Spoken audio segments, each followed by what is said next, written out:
used to whip up hate against the Rohingya Muslims.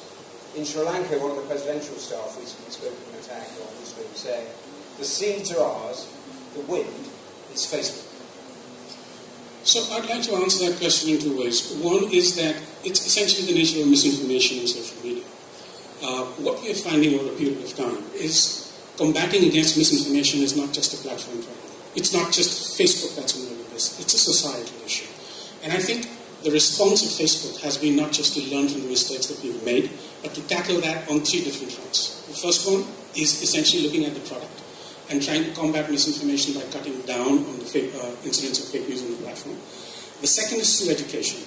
And the third is essentially looking at some of these trends and how do we get better at them through a mixture of increased participation of humans and machine learning. But you accept you have to get better, a lot better. Absolutely. Because, I mean, I spoke there about the Rohingya crisis. Mark Zuckerberg talked about hiring more Burmese-speaking experts. We still don't know how many have been hired. That's your problem across the board. You need many more humans, don't you? And you need much better algorithms.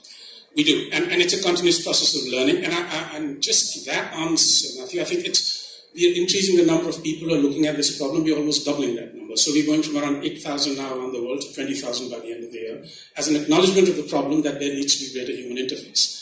As far as the algorithms is concerned, yes, there is a continuous process of improvement, and we're trying to get better at it. But we do realize this is not a solution that only Facebook can implement, and it's probably a challenge that's going to persist. Misinformation, I know for a fact in India as a journalist, was there when I was in journalism in the 90s. It's probably going to be there for a very long time.